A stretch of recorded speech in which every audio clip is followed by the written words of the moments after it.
Good evening, everyone. I'm Gloria Blackwell, Executive Vice President and Chief Program Officer at AAUW, and welcome to today's webinar, In Conversation with Dr. Shanna Benjamin, Half in Shadow, the Life and Legacy of Nellie Y. McKay. So let's get started. First, let's have an introduction of today's conversationalist, Dr. Shanna Benjamin. I'm very pleased to introduce AAUW Fellowships alumna, educator, and scholar, Dr. Shanna Benjamin. Dr. Benjamin is a biographer and scholar who studies the literature, lives, and archives of Black women. She earned her PhD in English and master's in Afro-American Studies from the University of Wisconsin-Madison and received a BA in English from Johnson C. Smith University, an HBCU in Charlotte, North Carolina, where she was the class valedictorian. A one-time professor and associate dean at Grinnell College, Dr. Benjamin is a member of the 2015-16 HERS class, a program administered by the Higher Education Resource Service that develops women leaders in higher education. And she's also a 2018 graduate of the Council of Independent Colleges Senior Leadership Academy. She has published on African American literature and Black women's intellectual history, an African American Review, AB Autobiography, Studies in American Fiction, and the Journal of the Modern Language Association, among others. Dr. Benjamin received early support for her upcoming book, Half in Shadow, The Life and Legacy of Nellie Y. McKay, from AAUW's American Fellowships Program, and benefited from invitations to share the story of McKay's fascinating life with multiple AAUW Iowa branches. Welcome, Dr. Shanna Benjamin. Thank you for having me. Absolutely. So let's get started with today's program. Nellie Y. McKay was born in 1930 and passed in 2006. She was a pivotal figure in contemporary American letters.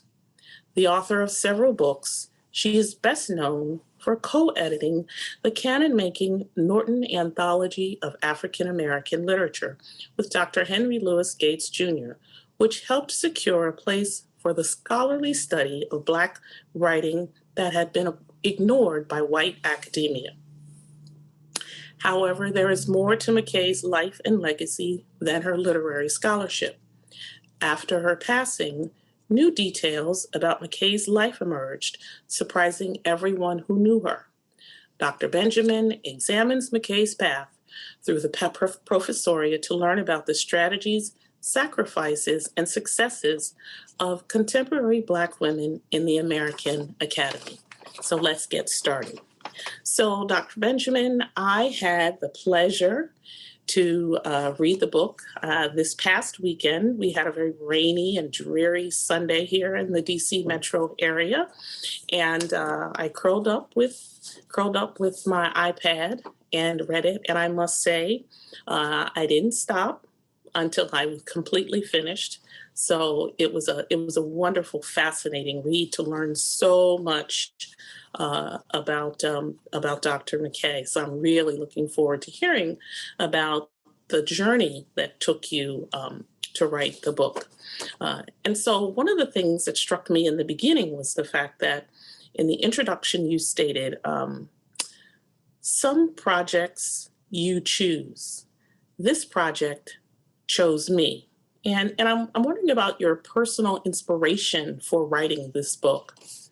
Sure, thank you. So before I get started and get to your question, let me begin by thanking you for the invitation to be here. I want to thank Milan and everyone in the background who is making sure these things happen. Whenever we have in-person events, I know that there is a lot that goes on behind the scenes. And so I really appreciate the opportunity to talk to you about McKay's story. So in thinking about the motivation and what brought me to McKay's life story, she was my graduate school advisor. So after I graduated from Johnson C. Smith University in Charlotte, I went on to the University of Wisconsin-Madison. And while I was there, I worked with McKay on my dissertation. She advised me in terms of course selection and helped me just to manage and negotiate life in graduate school. It's one of just a handful of Black women graduate students in the English department at the University of Wisconsin-Madison. So when I was there, I'd say that I was pretty green. I went straight from undergrad to grad school. And so my focus was really primarily just kind of getting what I came for. So focusing on the degree, and she was advising me in terms of how to do that effectively. So when we talked together, we didn't talk a whole lot about our personal lives. And I didn't go digging because I didn't think it was my business. You know, we had a working relationship. I saw her as an elder. And so I just thought that my responsibility was to do my work, and whatever she chose to reveal or share with me was her choice. Well, I left Madison, went off, had my career, and along the way, I would have these different experiences, and these experiences of being, of course, a Black woman in the academy, teaching at an HBCU, later at a predominantly white institution.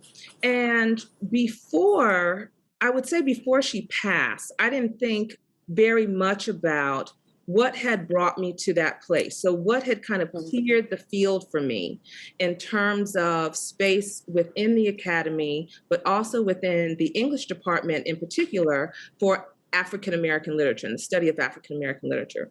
So when she passed, I mean, I was heartbroken, of course, because she was just irreplaceable. But then later on, there was news about all of these things that she withheld with respect to her age and her marital status, her children. There's one part of that where she wasn't completely withholding all of the information. She just wasn't, she withheld the fact that her daughter was actually, well, she said that her sister was her daughter, or her daughter was her sister. Yeah, she said that her daughter was her sister. Yes. So all of this information came out, and I thought that, why? Why did she do that? Well, that was the beginning of the project.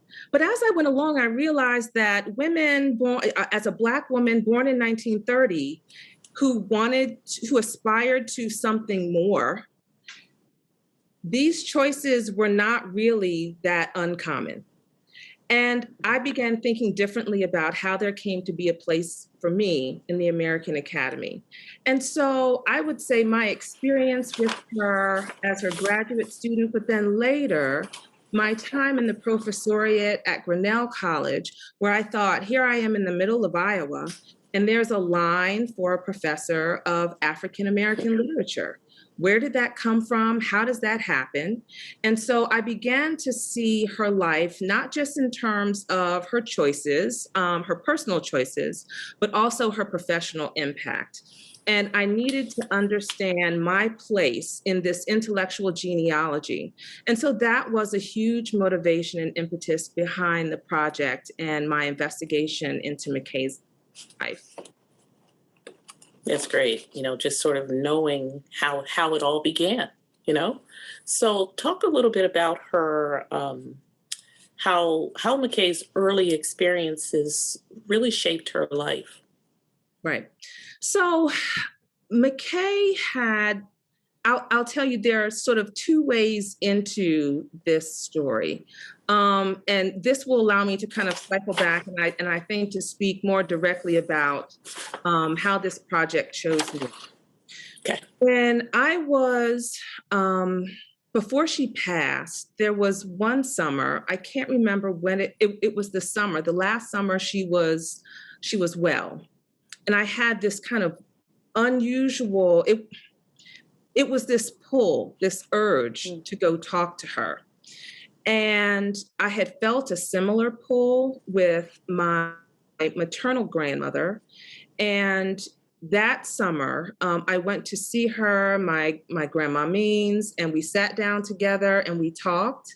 And that was the last summer she was alive. So when I felt that same pull, I knew that I had to go and that I had to go talk to Nellie. I didn't know why, but I just knew I had to go Right. do it. So I sat down with her, and I would say throughout the process of writing the book, I kind of came back to that pull, that sensation of having a connection with the story that I didn't completely understand at the beginning, but it became an act of discovery throughout the process of writing it.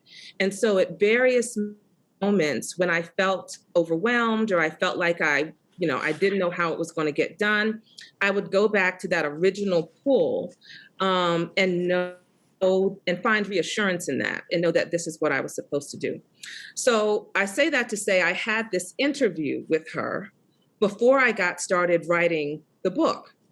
And in the Okay. interview, I asked her about her early life.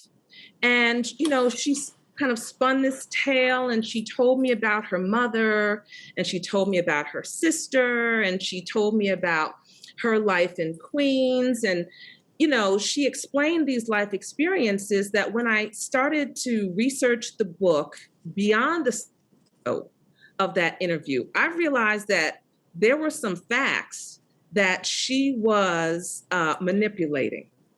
Mm. And some of these things that had to do with her early life enabled her to place herself on a trajectory where her ultimate goal of being a professional, of being a professor, it absolutely was going to happen when you had, for example, parents who read to you. And she talks a lot about the fact that her parents read Langston Hughes to her. There was literature in the house, and she talked about that grounding in not just in a scene within New York, but also within the literature of Black Americans. She references Paul Laurence Dunbar and Langston Hughes. Mhm. She talks about, the love, she talks about the support. But in my research, I also learned that her mother passed when she was very young, when Nellie was young, and her mother was young as well. Both of her parents were immigrants, and her father was from Jamaica, and her mother was from the British West Indies. And so when Nellie, just before her 6th birthday, her mother passed. And Mhm. so throughout her life, um, people all the time talked about Nellie with respect to her gift of mentoring. They talked about the way that she poured into her students and the way that she collaborated with her colleagues. But one of the things that I found was that this early trauma, this experience, really, there was a hole in her heart that I think she was attempting to fill in the support and love that she gave to others. And that's not to say that she lived her life just for other people, but it is to say that this early experience shaped her and shaped who she was. And so the mentoring that we see later on with McKay, her commitment to others, her pouring out of support and guidance is a part of this, not just with her graduate students, but early career faculty throughout the profession. But then also these early stories about a Black literate household as a precursor to her life in the professoriate and to her career as a scholar of African American literature. So I would say that those were the two early experiences that really shaped her trajectory, who she was, how she saw herself, as well as who she wanted to be. Absolutely. It's beautiful when you think about someone taking their early experience and using that to know how important it was to have that love and to have that mentorship and to have that support, and sort of using that as a way to shape their own life. Mhm. Um, the other piece that I found really intriguing in going through the book were your research. I know this was a labor of love that took many years. Um, And in particular, if you could talk a bit about some of the primary sources that you used while you were doing your research. I really appreciated the correspondence between McKay and Dr. Nell Painter. That was so rich. And also, the fact that Dr. Painter is also an AAUW Fellowships alum. Like, can you talk about that, these Oh, resources a bit? yes. And what can I say about Nell Irvin Painter? I mean, this project, it it would not have been this book. I don't know how I would have written this book without her support Mhm. and without access, because currently the correspondence is held at Duke and it's closed. And when I started the project, the letters were closed from 40 years since the date of each item. And there was no way for me to read even the early letters, let alone the entire purpose. They wrote to Right. one another for decades. So I was applying for awards, for fellowships, and I knew I needed access, that I couldn't move forward without it. So I contacted Professor Painter and asked for her permission, and she gave it to me. And with that in hand, I moved forward. And so, what I got from the letters, there were, that was crucial because it allowed me to do a couple of things. For one, it helped me to establish a timeline. So there was a way that I could move through her life and get this account in the way that Nellie talked to Nell, in the way that they communicated with one another about their experiences moving from graduate school into early career, and then as they developed and became these superstars within their respective disciplines. So I was able to kind of map this ascent, if you will. I was also able to get a sense of who they were when they weren't teaching, when they weren't the names at the top of a book or an article. And it was really indispensable to giving me a sense of these interiors, right? So Elizabeth Alexander talks about the Black interior. And that's something that I was interested in. It's slippery, of course, because we're all always in some way involved in some mode of self-presentation. But I think that for the two of them, they were absolutely candid. At the same time, they understood that they were writing history. One of the things that they agreed on and that they talked openly about was the fact that they were writing to one another as a way to document late 20th century Black women's intellectual history. A social history of Black women in the academy is the way that Painter phrases it in a memorial issue for McKay, published in African American Review. So they were self-conscious about that, but that never got in the way of their ability to be intimate with one another. And so far as the content, the way they express feelings, the way they express conflict, the way they supported one another, they shared materials. So I could also have access to draft copies of essays and work. I also was able to see the progression of particular ideas. And in the book, I talk about this collection, Toni Morrison's collection, Racing Justice and Gendering Power, which is all about the Anita Hill trial. Well, the hearings related to the Clarence Thomas confirmation hearings and Anita Hill's testimony. And when they were writing back and forth about that, a lot of that conversation ended up in the essays that they published in a collection. So it was a wonderful way to see how they collaborated, how they processed information. But at the same time, they talked about everyday stuff. They talked about fashion. If I'm learning to knit, I'm going to share this little piece with you. There were pictures, there were cards, there were any number of things. So, I mean, that was just indispensable because I would say that those letters were the hub.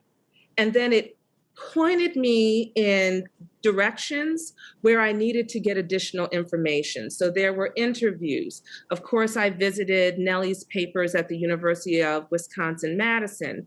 I found letters that were at the Schlesinger Library and then down at Spelman in the archives. So I kind of knew where to go based on what they talked about in the letters. So it was really, really indispensable to me and to the project. And I just feel really, really honored and blessed that I was able to access them. And then at this point, now through the book, share them with the world.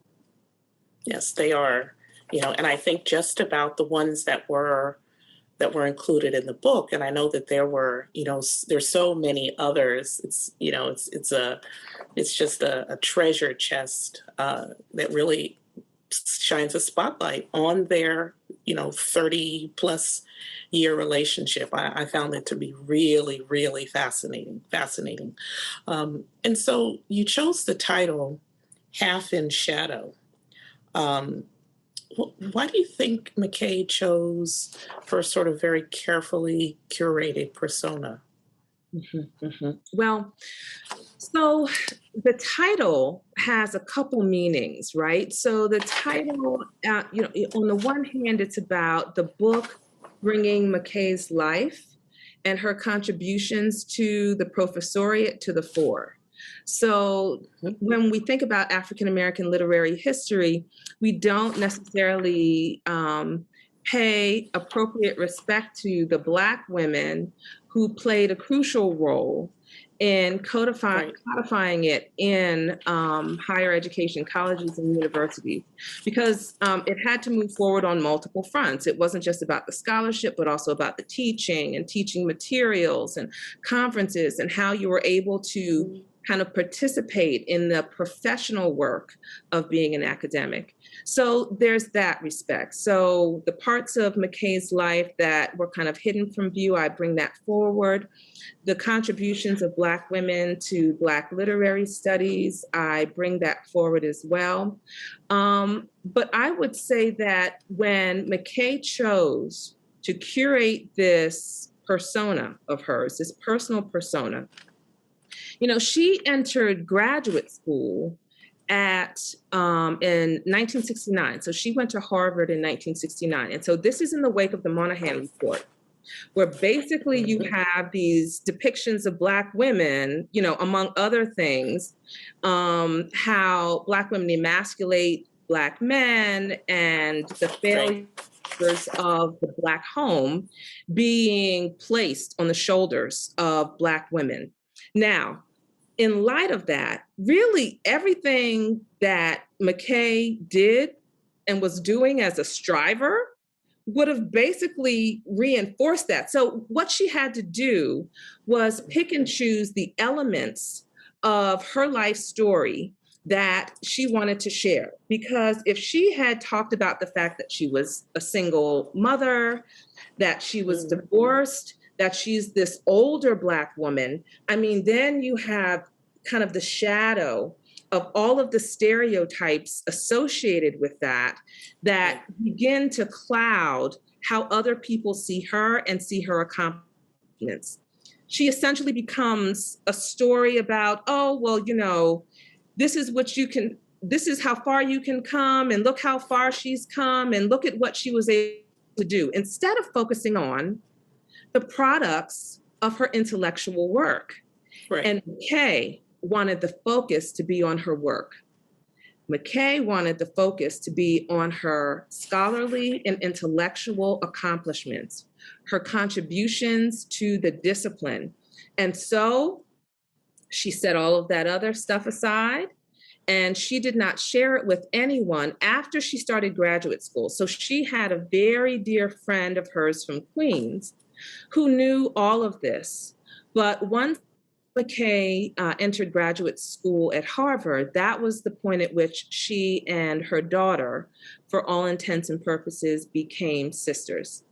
And that's where the focus became on her work, on making sure that the attention that she received from the faculty was all about her being successful as a young scholar and not about whatever accommodations they might need to make, because she's a mother. Her children were older at the time, so she didn't have the same kinds of responsibilities that a mother of younger children might have. But yet and still, there was so much baggage associated with that. So she just wanted to kick out all the noise and say, let my work stand for me. Right. And so, thank you. So along those same lines, today, McKay would be classified as, quote unquote, a non-traditional student, right? She's a, first gen Black woman, working class, divorced mom of two, right? And so how did she actually end up at Harvard in 1969? Yeah, that's great. So, she said in her interview with me, she talked about the fact that she never, after high school, she never thought that she was going to go back to college. So she thought that was it for school, as far as she was concerned. She had had enough, and that was that. But she attended a church, Hollis Presbyterian in Queens. And it was there that the pastor at the time, who graduated from Princeton Theological Seminary, Pastor Don Scott, saw in Nellie something really very special. And she was active, and she was Sunday school superintendent. She was active in the life of the church. That would have been her neighborhood church. And so when he learned that there was a program, a Sikh program at Queens, this is a program, a pipeline program geared toward diversifying the Queens, not just the Queens College, but City College of New York, making sure that Black and Puerto Rican students in the area had access to the city's colleges. So when the pastor learned about this program, he really encouraged her to apply and to go for it. And so the church raised funds. She was admitted to Queens College through the Sikh program. And so I would say that it was, from the very, very beginning, it was a communal effort. So she had a church family that grounded her and that she stayed in contact with. When they had an anniversary years later, she was mentioned in a program where they were very, very proud of her. They talked about, and Nellie McKay sends her regards, and she was the co-editor of the Norton, and all of that is in there and featured in the church program. Now, once she got to Queens, I would say that the sort of mentoring that happened through the Sikh program was crucial, but she had faculty members who really stepped in and made sure that she had the support she needed. So there were faculty members, John McDermott was there. She talks about the impact of different faculty members in the English department, and just across campus, who were all there to make sure that she was not only pushing herself intellectually, but also in terms of the kinds of graduate school that she was considering. Because at first she said, I'm a New Yorker. I'm not trying to go anywhere. I think I'm just going to stay in New York for graduate school. When she realized that, okay, there are these things happening, there were these riots at Queens, and she saw the political and social unrest. And she thought that by teaching American literature, particularly the place of Black Americans in American literature, that perhaps she would be able to enact some kind of change, that she could make a difference. So when she realized, okay, to do that, I need to become a college professor, let me use this as a launch pad. She originally was going to stay in New York. Well, one of her professors said, well, where are you applying? And she ran down the schools, and he said, why aren't you applying anywhere else? She comes back and says, well, I'll fix his wagon. I'm going to apply to Harvard, I think Princeton, maybe Yale. I'm going to apply to these top-notch Ivy League schools, and I'll show him. and then she gets accepted to Harvard. And at the same moment, the very same year, her daughter is accepted to Radcliffe. And then the rest, as they say, is history. It's And history. that's how she ended up at Harvard in 1969. I mean, it's fantastic. It's fantastic. I really love that. I love that part of the book. And it reminded me in particular of the really important role that the Black church plays in education. And it made me think about my own church, and how every year, we raise funds to ensure that when our teenagers go off to college, that we are supporting them, with scholarships. And, the church has just played such a critical role in supporting, particularly, first gen students. But her journey really to get there really was a fascinating one, right? Because, of her sort of, digging her heels. Why do I need to go anywhere else? And then kind of, it turned out that, she ended up getting accepted right into the sort of the highest echelon of higher education. And so in reading the book in particular, also, in addition to sort of the primary sources and the letters, you chose to put these vignettes in the beginning of each chapter.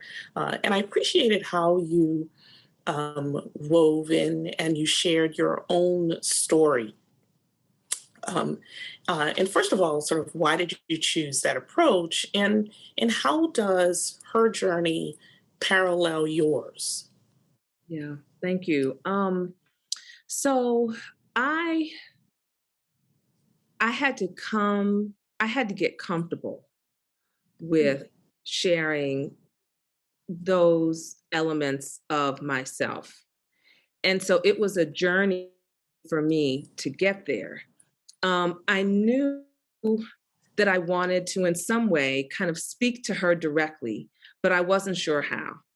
And in the very beginning, I remember applying for grants and fellowships and this, that, and the other. And these reviewers would say, we're afraid she's too close. She, is not objective or doesn't have critical distance. That was it, that I didn't have critical distance. And, this is her advisor. So how can she do this? How can she do this? So I really overcorrected and tried to keep myself as distant as possible. Mm-hmm.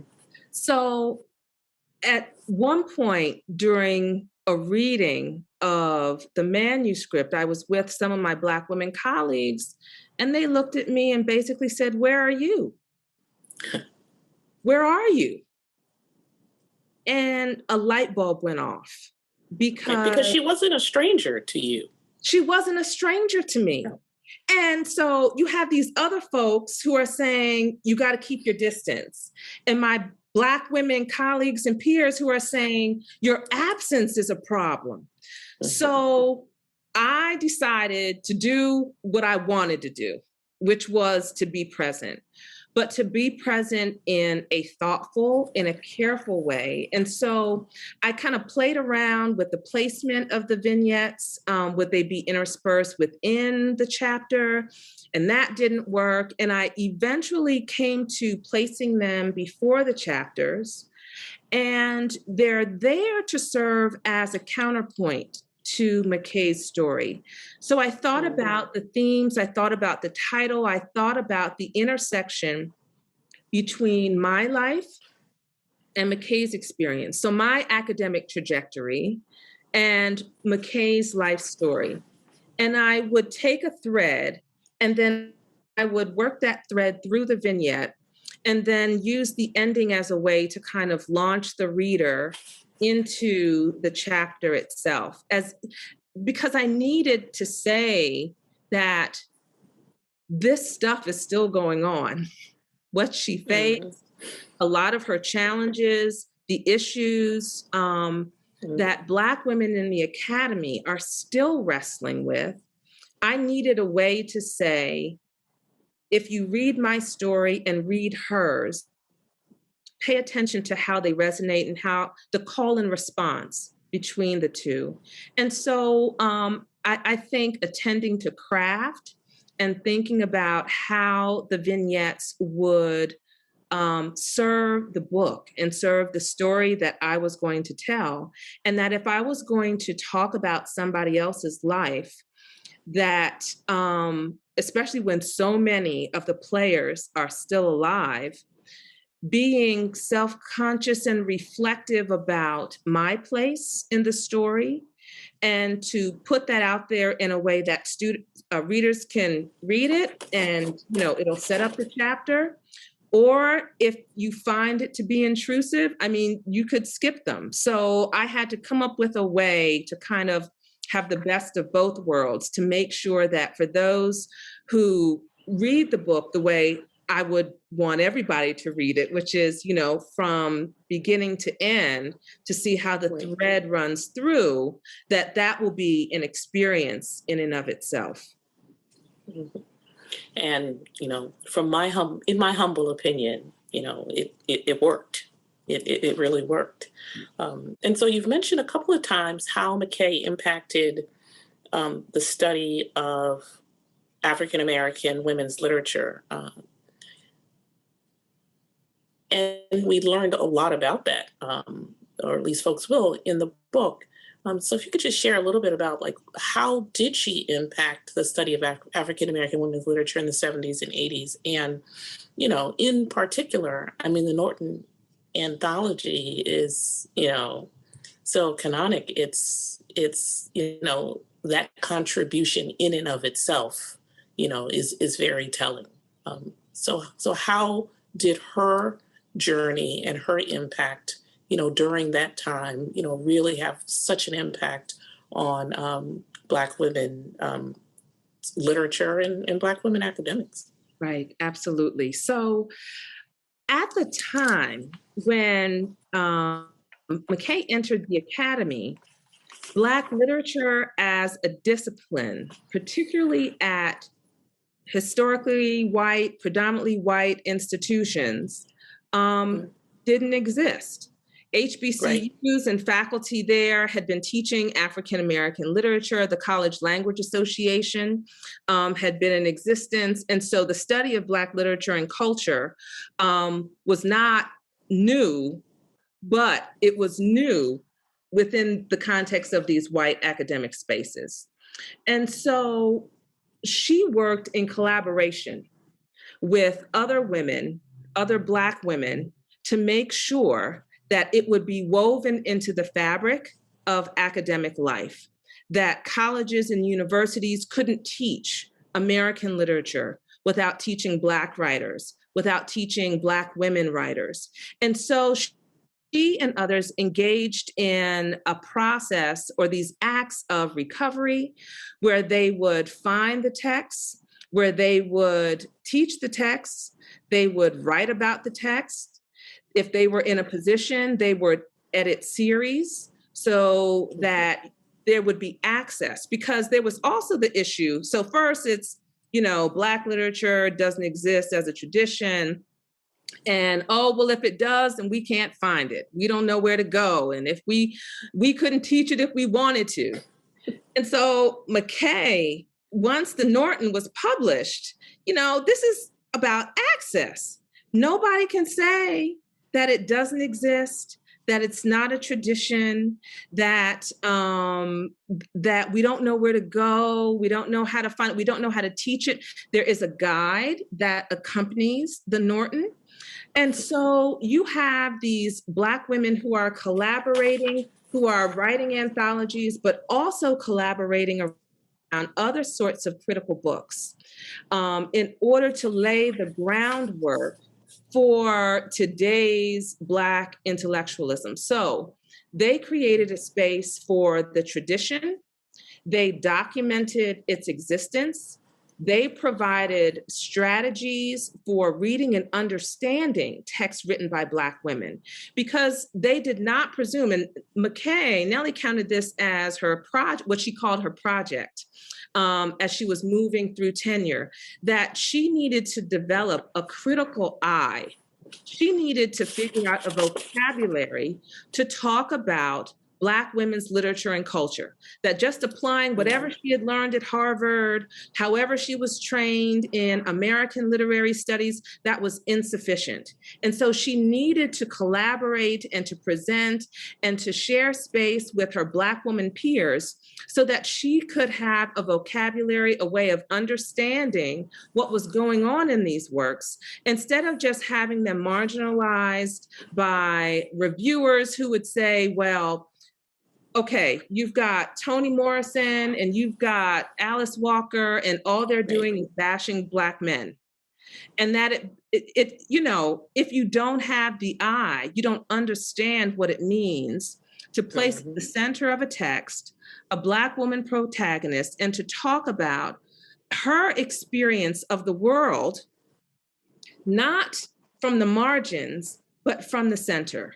And by centering Black women and developing these ways of reading, they provided us tools that we rely on even today. I mean, I think about all of the work that has just proliferated from these early days. And I think that was another thing for the book, for me, that I was just so fascinated by how far the discipline had come, that I just needed to go back and to say, look, these were the beginnings, and it's important to recount these beginnings lest we forget.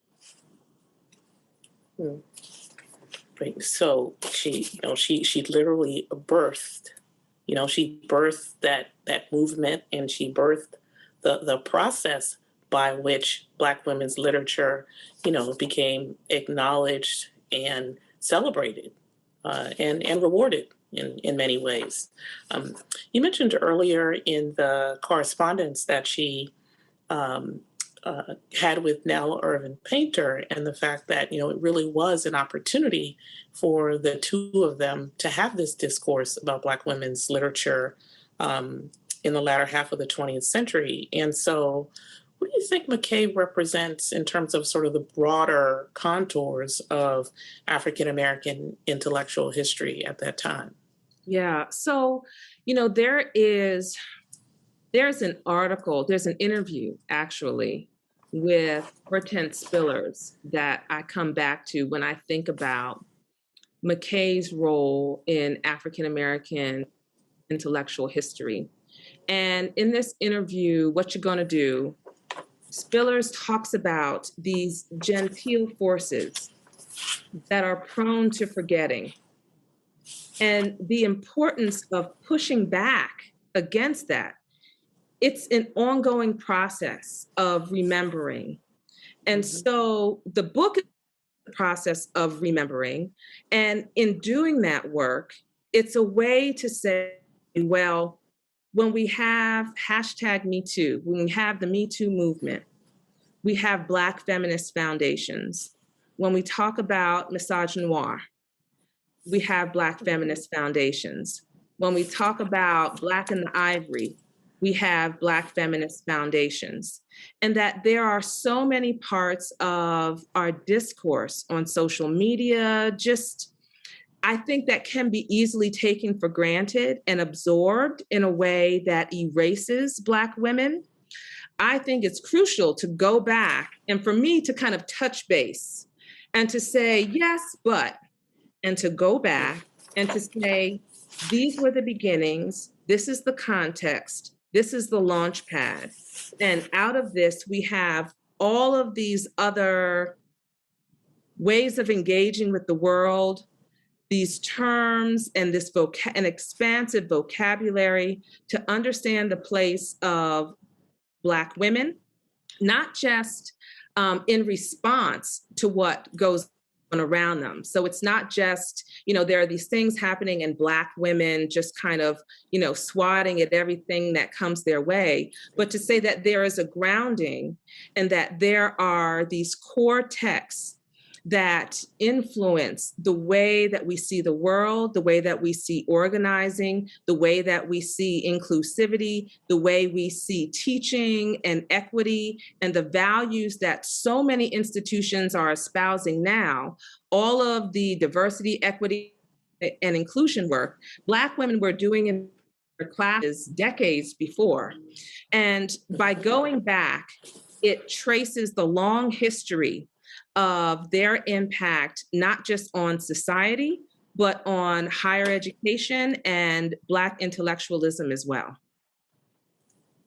Absolutely. And I was struck also by the way in which, as I was reading through the text and looking at all of the names, that emerged and all of the connections, right? We're connecting the dots throughout the book.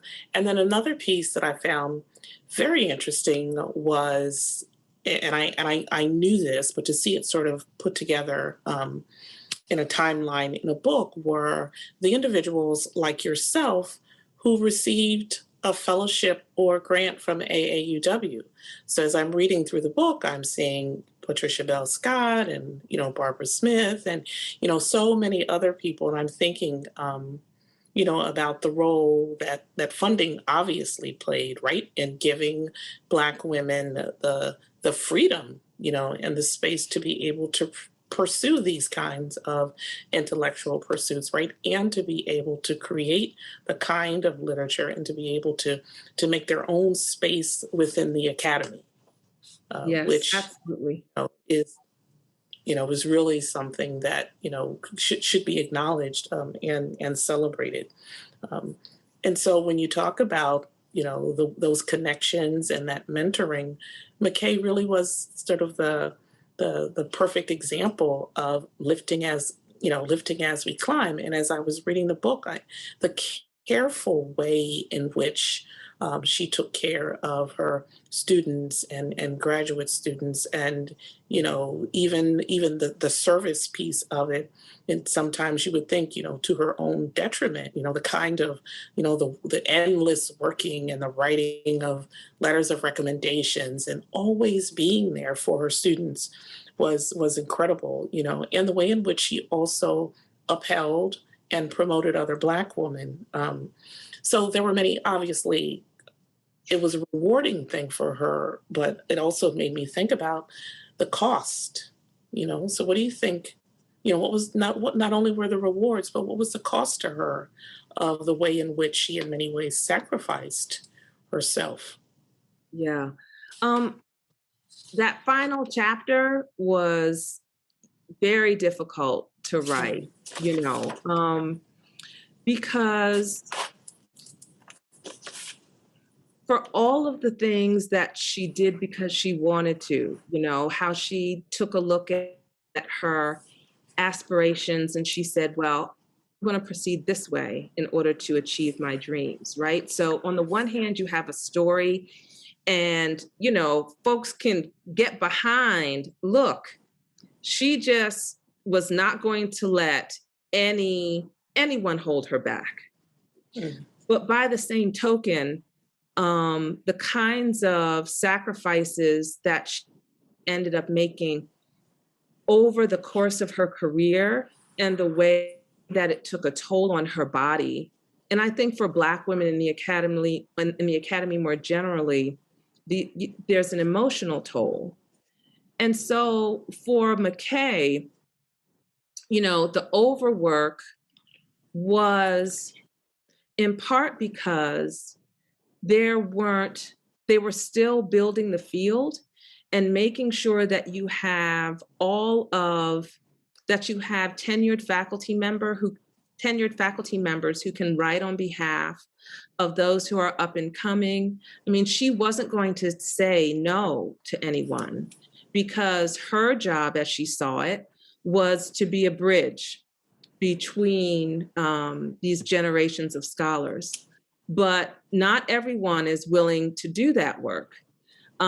She did not place writing a book at the top of her agenda. Now, she had feelings about not publishing a second monograph, a sole authored monograph.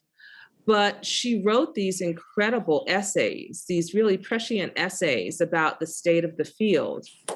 And I think that the emotional turmoil surrounding how she felt about her worth as a scholar was a burden that is the product of Black women not receiving the appropriate acknowledgement for their contributions to thought. And, we can see this in prizes and the awarding of, any number of things. But not being acknowledged and being recognized certainly plays a toll. She was applying for these endowed chairs and wasn't getting them. And so she was doing these wonderful things with and for her students, with and for her colleagues, with and for the institution, for the University of Wisconsin, for Black Studies in the Midwest, all of these different kinds of institutions. But it's hard to say how much time she had left to give to herself. That's not to say that she didn't have joy and that she didn't enjoy her friends. And, I don't want to paint a picture where she is just solely in service to others. But because she was invested in us, because she was invested in the field, she was willing to take some personal shorts and to sacrifice her overall health and well-being. I mean, she talks about it in an interview that she wishes she had taken more time to just care for herself in particular ways. And so I think that the kinds of sacrifices, there's a lot that we can learn from Nellie's life story. We talk a lot about balance in the academy and yeah. And I think that for Black women, how we think about giving back to institutions, not to institutions, I think in terms of the students and how we're elevating the students, underrepresented students, how we're working in the interest of social justice on our campuses. And this is labor that is completely unrewarded. It's valued by the institutions, but it's not rewarded. And so I think that it's a lesson in, I would love if certain gatekeepers could engage with the text and see an insider's perspective of the cost of all of the asks that go unrewarded and unsupported, because there is a toll. And in spite of it all, you still see Black women showing up and giving what they can, all they can, to their students and to not the profession as the institution, but to the advancement of work within the discipline, because they know that it has the potential to make change. So the costs are there, but McKay thought it was worth it in order to have the life she wanted and to make the impact that she envisioned. And that's a cost that you see playing out with Black women across sectors. Take the academy and then multiply that across the sectors, and you'll find the same effect taking place. And so her ultimate impact, that she wanted to have on Black women in the academy, that was a cost that she was willing to bear. And, her working with her white colleagues, across these campuses was important, and her desire to continue to elevate the role of Black women was also really important. When we think about the climate in which she was working at the time and where we are now, in your own experience, do you think the climate has shifted significantly? I guess the operative word being significantly. I think that there are, Significantly. I mean, I think that there certainly have been shifts, but based on my experience and what I see, particularly early career faculty facing, in the need to justify their work, institutions, colleges, and universities will hire faculty of color to make X contribution to teach a course that deals with Y, but then takes issue with perhaps the journals where the work is published. Now, this could be a journal that's grounded, but grounded within that particular subfield. But because it's not recognized by particular elites, it may not be given the same respect. I don't think there's been enough change. Mm-hmm. And that's one of the things that was disheartening for me while writing the book, that I have conversations with my colleagues all the time about, what we're facing within our departments. We talk about microaggressions, we talk about, more egregious behavior, but I don't find that there has been the kind of institutional shift that would really create the kind of climate that McKay envisioned for the graduate students she was training to go into the professoriate. What happens for me, what I see, is this kind of hamster wheel where you have impact and then there can be either backlash or, there's a way that we regress. And then there is another initiative to address this regression. And then we it's cyclic.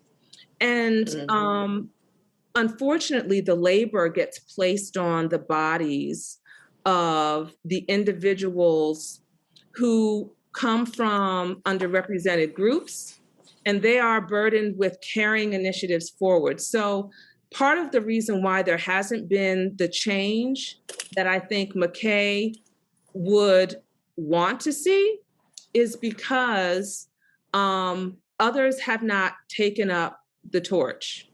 And instead of putting it on individuals, I don't think institutions have woven it into the structure to make sure that there are inclusive practices, that the system itself is inclusive. I think we're still trying to patch an inherently flawed system that's bound up with systemic racism.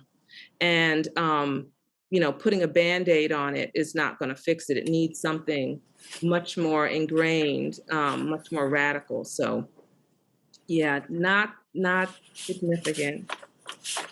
Not enough. Not enough. Not enough. I mean, and I want to be careful here because we have the disciplines that she formed. We have this space, but it's contested. And I think about, the budgeting and the issues that are placing pressure on certain departments to show their relevance. And this often comes to the department where you have a lot of faculty of color and women. And so things have changed, but there's too much that hasn't, not significantly. Right. Exactly. And too much emphasis on the individual and not the systemic change that needs to happen within the institution.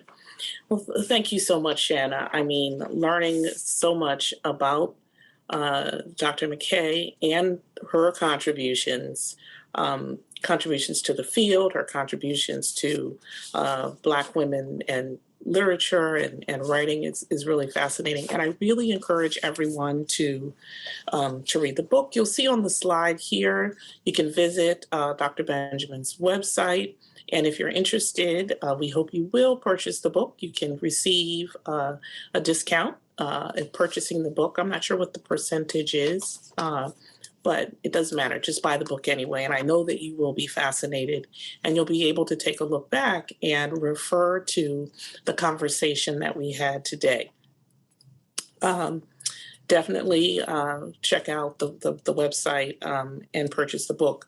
Also, I want to thank my AAUW colleagues for their support tonight on the webinar, as always.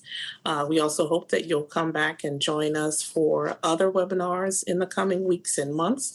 Make sure you visit aauw.org for other book conversations and professional development webinars. And as always, in order to make these programs possible, we always appreciate contributions. We'll also be sending you a survey. We want to hear your thoughts. We want to hear what you think. And we also want to hear what other types of programs that you might be interested in. I would love to, once again, thank Dr. Benjamin, and I want to thank all the participants, and I want to give you the last word before we sign off. Gloria, I want to thank you again for this wonderful opportunity. I want to thank AAUW staff. And of course, I want to give a special shout out to everybody who made time to be here with us tonight. There's so much good content, so much wonderful virtual content. The fact that you either set aside time to be here with us in real time, or you made time in your schedule to come back and join us through video. I'm just delighted that you were here, and I'm just honored to share the life and legacy of Nellie Y. McKay.